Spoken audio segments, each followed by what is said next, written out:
if you ever get into a Tesla Model S Plaid and you find one of these, then you know you're in Kyle Connor's car. So welcome to another Out of Spec Dave video, where today I'm going to be doing my first drive ever, for me at least, of the Model S, the new generation. This one happens to be the Plaid, which is exciting to me because I love cars that go super fast. Not really, but we'll see what happens. But this thing's really sweet. I've never driven the car with the yoke before, so I don't know what to think. When I spin the wheel around, am I going to freak out?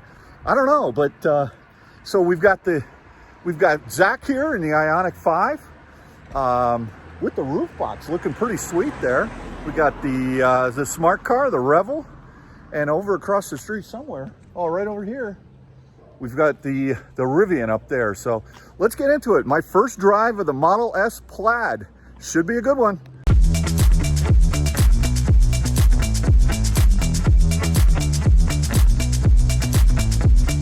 So I find myself in a Model S Plaid somehow, and this will be generally my first time driving with the yoke. And I just backed the car out of Kyle's garage and I went to grab, and it was fine. I thought it was good, but I've got a total of, I think, 42 feet of testing the yoke, and only in reverse.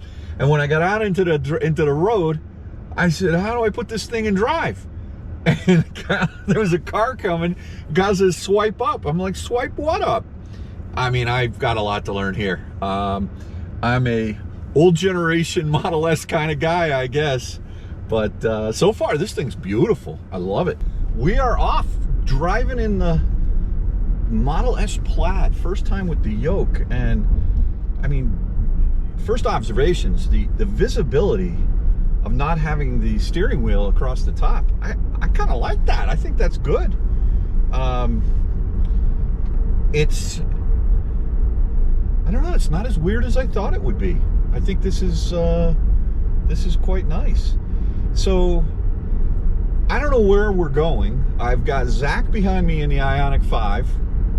I've got Kyle in front of me in the Rivian with Alyssa.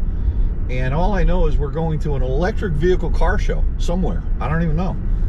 But yeah, so anyway, last minute trip down here, or out here to Colorado. I've got, excuse me, some time off on, oh boy, that was interesting. Kyle just sort of went a little fast, there. All right, let's give it some, wow. Oh, does this thing have some beans? Wow. All right, so turn signal? I gotta figure this out. I don't know. Where's the turn signal? I know it's a little button on the dash here, but I can't quite figure it out. I think Kyle turned right here. I have to see. I'm not sure. He disappeared. Kyle disappeared. He always used to do this. All right, let's go this way. Yeah, I think he's up this way. So let's see. Wow, this thing just goes. I didn't even give it any gas. No, any electrons. Feels smooth. I like how far forward the windshield, or I'm sorry, not the windshield, the glass roof goes. That's really nice. I want to turn down the ventilation system so I can kind of hear road noise and wind noise from outside the car. Let me figure out how to do that. Here we go. This shouldn't be all that difficult. Turn auto off. We'll go down to 2. Level 2. You know what? I think I lost Kyle. I was following the wrong truck. I'm gonna have to turn around here. Oh boy. You know, it was from a distance, I thought it was a Rivian. It was a white F-150. What are you gonna do? All right, Zach didn't follow me, which is an indication that I went the wrong way. But what do I care? I'm in Colorado. I'm by myself. I'm having a good time. I'm in a beautiful car. These white seats are nice. They're perforated, which is really nice. They have some beautiful piping on them. Definitely upscale, more upscale than what I have in my Model S now. I've got the cream colored seats in mine. These are pure white, and I'm liking that. So I have a feeling I should probably call Kyle and say, hey, where are you? Hey Siri, call Kyle Connor. Oh, here he is calling me. Hey, I think I made a wrong turn. I think it was just one turn you had to make. You just had to follow me. I know, but you took off so fast you were gone. I couldn't even see you, and I fall. World's fastest production car. I know I'm in the world's fastest production car, but I followed an F-150. I thought it was a Rivian. I apologize. So Alyssa's sending the address to your car. Did you get it? Did you get it? I think so. My turn signal's on. How's that? Is it? Turn the turn signal off. I don't really know how, Kyle. You hit the button on the wheel. Yeah. All right, I'll figure it out. Yep. So I'm turning right on Prospect here, is what it's telling me to do. We're on Prospect. Okay, good. All right. Sorry about that. So I'll just meet you down. How far away are we going? You must have confused Zach. Where's Zach? Do you know where Zach is? I lost him. Oh well. I think I'm a yoke kind of guy.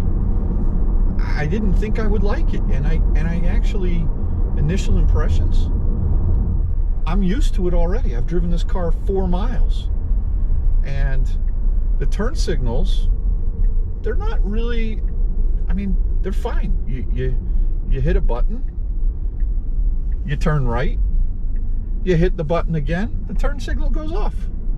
I think that's fine. Oh boy, that's got a little bit of push you back in the seat type of acceleration. I like it.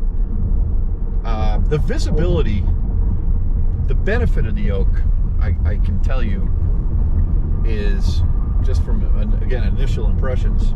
I know this has been said before, but I came into this thinking I was not going to like the yoke. I was thinking, no way would I like the yoke, and I actually like it. The visibility of the center screen is phenomenal. I mean, there's nothing in the way here, and I like that a lot. I think that's really good. The ride on the car is very smooth. It's going okay. This section of I-25 is under a lot of construction, and there's a lot of undulations in the pavement and what have you. I do hear at 70-something miles an hour, I do hear a decent amount of road noise from the tires. Not terrible, but I think that, I mean, obviously you're going to get feedback from the road, but it's quite quiet. I don't really hear any wind noise. It's very quiet as far as the wind noise goes, and I know that's not just, pertaining to the Model S Plaid. So I'm driving this car with a lot of curiosity, because I do have an order in for a Model S long range, and the way that I've spec'd the car out, white with white seats, it's $108,000, and that car will not qualify for federal tax credit.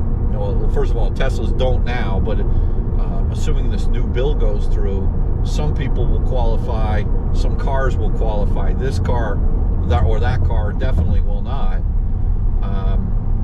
The Lucid Air, I did have an order in for the Grand Touring, but I don't know, after I was thinking about it, with the economy and everything, it was a lot of money, even though I had it in at the price point before they did the price increase, and I probably could have taken delivery of it this year. and saved the $7,500 tax credit. I said, you know what, let me take a breather on that. I don't think I need the Grand Touring. I have to sit in the Lucid with the I've got an order in for the Pure, and I just actually confirmed my order the other day.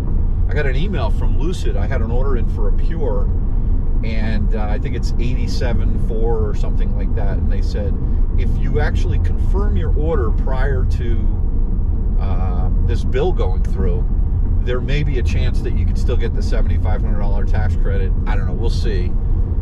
So whatever, it was $300, I confirmed it. But my concern about the Lucid, see, as I sit in this car, this A-pillar in the Model S, it's at a nice, very sort of aggressive sloped rake back. The Lucid's the same way, but the Lucid, the A-pillar, I think it's bigger.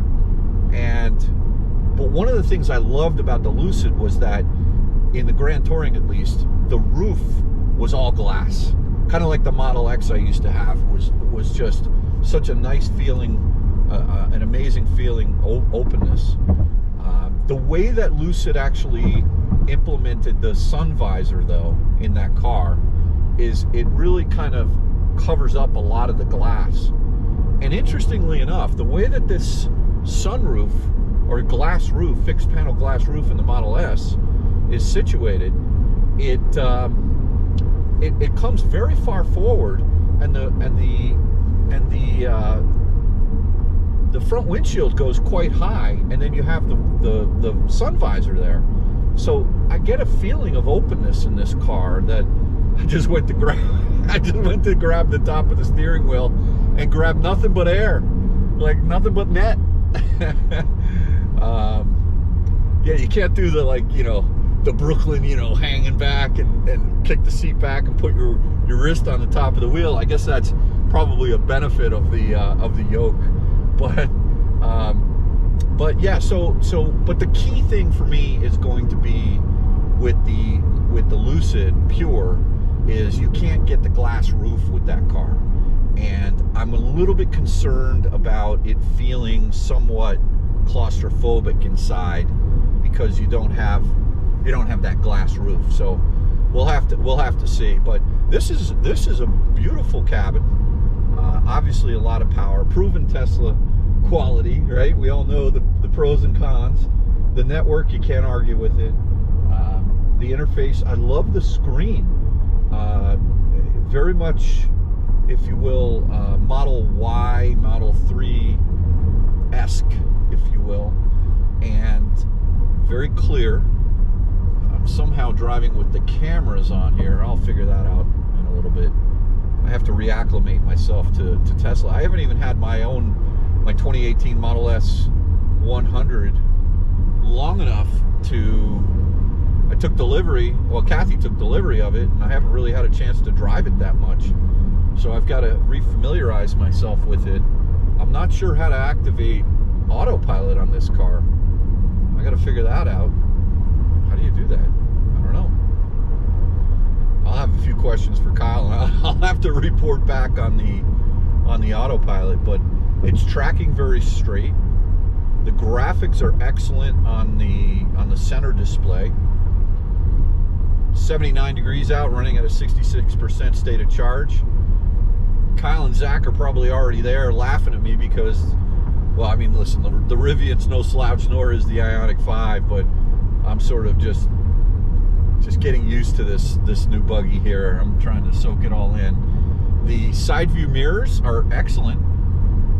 They're kind of sleek. They remind me of almost like Antelope or something. You know, they're thin and they're beautifully designed. They're quite a far distance away from the car. Now let me just see something here. Yeah, you still don't have the indicators in the mirrors, like the little lights, you know, that your turn signal is on. There's nothing that shows you the turn signal is on, except in the center. And the other thing is, there's nothing in either the right or the left mirror that shows me that there's a car on my right or on my left. It does show nicely in the center dash. If I've had a little bit of time to digest this car, Kyle told me how to activate the Autopilot, which I will check out. This car does not have full self-driving, nor would I order that on my car either if I do get one, meaning the long range. I wouldn't buy the Plaid, I just don't need it. But the interesting, I have a couple thoughts about the yoke. I know that I initially said I came into this with a preconceived notion that I was not going to like the yoke, and I like it. I like it a lot. There's one concern though that I have. I've been driving for a long time. I don't want to even say how long I've been driving, but it's a long time. These gray hairs are real. I've earned every one of these. And but you know, there's a lot of muscle memory that goes into panic situations when you're in a situation where you have to react fast and you don't have time to think or plan about what you're going to do. An evasive maneuver, if you will, reacting to an animal that comes out in front of the car, seeing another car flying through an intersection, you having to swerve around it. And all kidding aside, when I went to put my wrist on top of the wheel before, and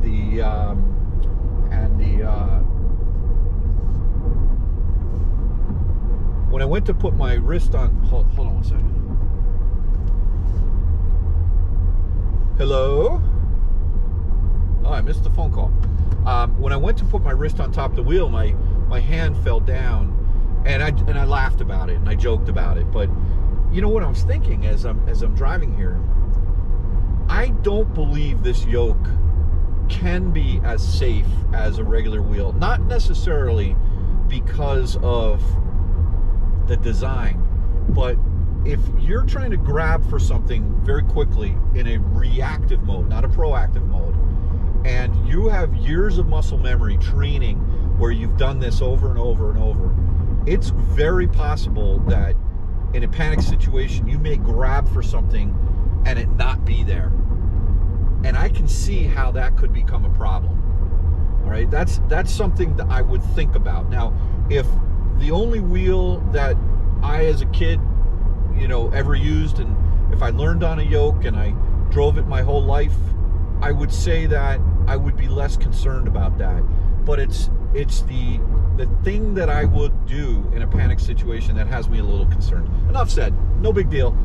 The thing that I would do in a panic situation that has me a little concerned. Enough said, no big deal.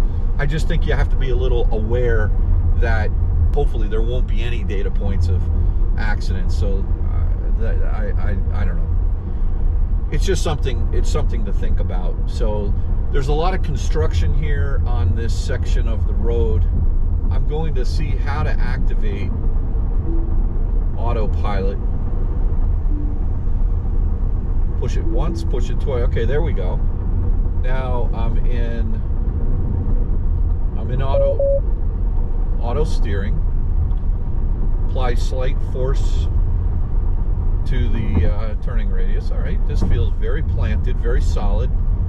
It's kind of a tricky situation right here. I've got my hands on the wheel, of course. I just took it out. It's sensitive to the touch in terms of the torque. You know, it kind of, in order to get it out, I would prefer if it were a capacitive. This is on any Tesla. I would prefer if it was a capacitive touch, but the torque sensor, when I blew through the torque, when I blew through the angular, oh, take it easy, Mr. Tesla. It's just a little white line. When I actually turned the wheel a little too far for the Tesla to keep it within the limits of steering, it deactivated the auto steer, and then the car did jut off to the right a little bit. Not as bad as I've experienced in other Teslas, but that's something that I don't necessarily like. Oh, what's nice is, yeah, so you can actually just, if you want to deactivate the system, all you do is you hit the right button once. Okay, simple. That's the better way to do it. Rather than try and deactivate it by pulling out with the torque, just hit the button. So when we go back in, please keep your hands on the yoke. You know, that old country song, please keep your hands on the steering wheel. They're gonna have to change the lyrics, right, for this car. But yeah, so here I am cruising in Autopilot. Very comfortable. I know this thing's got heated seats, cooled seats. I'll have to figure out those later on. But you know, smooth ride. What's not to like? So ergonomically, I think this car is very comfortable. Now I'm 6'5", a little wider than I should be around the middle, perhaps. The seat's very comfortable. My right arm on the center console. The center console is huge. It's really nice and big and oh, look at this. Oh, I should take this. I should take this home. CCS to Tesla adapter. The truth comes out. I can just see, Dad, do you know where my CCS to Tesla adapter is? No, Kyle, I have no idea where that is. Why do you ask? I don't know. The left-hand side where my left elbow is, when I put my left elbow on down low, it slides off. It slides off. That's weird. I don't know. I'll probably have to put some skateboard grip tape on there to hold my. But I find if I put my elbow up on the top of the door and my right elbow on the center and my left hand on the yoke, I'm right at home here. This is great. So you know this is the age of technology when you get a call from your son, right, Kyle? He calls me up. He says, Dad, where are you? You're going so slow. I'm like, Kyle, no, I'm doing 79. He goes, no, you're not. I see, you're doing 65. I was like, oh man, busted. So anyway, he wanted to make sure that I saw that they sent me and again, this goes to the technology. Originally they sent me one destination to the navigation, and that was about 50 miles away. Now apparently we're getting off somewhere, I don't know, Longmont, exit 240, Firestone Boulevard, and they wanted to make sure that I saw that Alyssa had sent me the updated, you know, destination in the navigation, and all I had to do was accept it. And sure enough, now we're getting off here on this exit for some reason. I don't know. Maybe one of these guys needs gas. Who knows, right? Now I see where we're going. Classic. Starbucks, of course. I mean, why did I think anything else? I don't know. All right, back in business. Starbucks, but that was a very slow Starbucks. But we've got the Rivian in front of us here, and off we're going. Now again, I'm not sure exactly where we're going. I'm gonna have to ask Alyssa to send me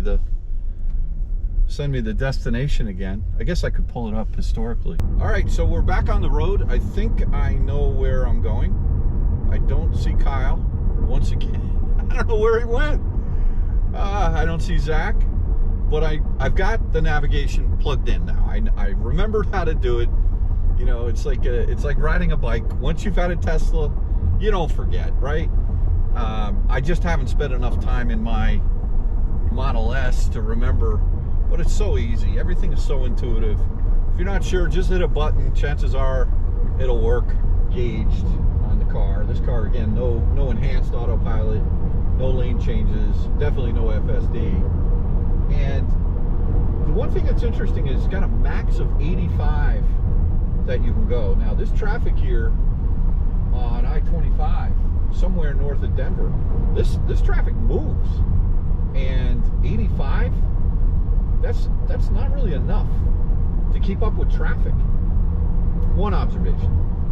Second observation, the ability to change the distance between myself and the car in front of me, I don't see it. It's not intuitive. It's somewhere buried in a screen Kyle mentioned. So I think that would have been a nice thing to have it be a little more on the screen in front of you. Third point, I'm in the left-hand lane of a 3-lane highway. A Honda Odyssey that's in front of me right now he was pulling over, kind of like, you know, one of those situations where I wish I was a little tighter to the guy in front of me. So he snuck in. This just happened, and the car, the Tesla, just eased up so smoothly, as if it's done it a million times. And what that tells me is the way with which it actually interacts with the traffic around, it's gotten more refined than the last time I drove a Tesla with Autopilot. I think the Model Y was pretty good, but that was a very nice, soft, years of experience backing off on the accelerator to give in and allow the Honda. Now, one would think if this were the Plaid, it would have accelerated and cut him off, but it didn't. It actually let him in very nicely. So I think that those are three observations about this Autopilot system that works very well. Track's extremely straight. I'm not playing around and doing anything in terms of lane changes. Let me just do a lane change and see what happens. Let me zoom up. I know, I see the guy. I see. Why are you telling me to take over immediately? I am taking over. Okay, now I'm going to go over here. It won't let me activate Autopilot there. All right, I'm going to activate Autopilot. Oh, am I in Autopilot jail? Oh, wow. It didn't like how I was accelerating up to take a lane, and I was giving it the torque steer. I was telling it I was there. I'm in Autopilot jail now. Now, let's try it one more time, make sure. Yeah, definitely, I'm in Autopilot jail. I can use the cruise control, but I'm now relegated to 80. What? You know, don't treat me like a kid here. I know what I'm doing. Come on, Tesla. What's going on here? Autopilot jail. Oh. So as we're heading into Denver, we're going to be veering off, I guess, towards Arvada. Arvada? Isn't that a Nissan truck? Whatever. There was a fire back on the road, on the side of the road, and there was a tremendous amount of traffic. Luckily, Kyle gave me a heads up to get in the express lanes over the back there. Saved a bunch of time. So now I wanted to just talk a little bit about Model S long range. It's going to feel just like this car. Someone tell me if I'm wrong. If you're not really romping on it, right? So you know, I just don't need the extra speed, acceleration, whether there's higher top speed. The long range is fine, and I think at 400 and some odd EPA, maybe a little optimistic, but that's the right range that I'm really looking for. My current 100D it'll be a much better road tripper than, you know, either the GV60 or my Ioniq 5 was, for two reasons. Number one, a lot more supercharging stations than there are EAs. Number two, a lot more reliability at supercharging stations than EAs. And also, number three, more range. So I definitely want to get into a car that's got 400 plus miles of range. The long range Model S clearly will have that. And the way that I've priced that car up, it'll be about $108,000 plus tax. So when I compare the pure Lucid to the Tesla Model S long range, if I could secure that $7,500 tax credit, which I don't know that I'm going to be able to, but if I could, it's a $25,000 difference. Let's call it $17,500 less for the Lucid Air Pure versus the Model S long range. A lot of time down in Florida over the next, let's say, X number of years, and I want to make sure that we've got a car that is going to be there for us as our road tripper. The order for my Tesla Model S long range online, what it's saying now is December to February. So it's going to be interesting when that car comes in.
classic, I just saw a sign, Electric Vehicle Expo, classic vehicles.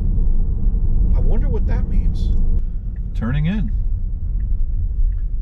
Looks like we got ourselves a car show here, folks. All right, we're here.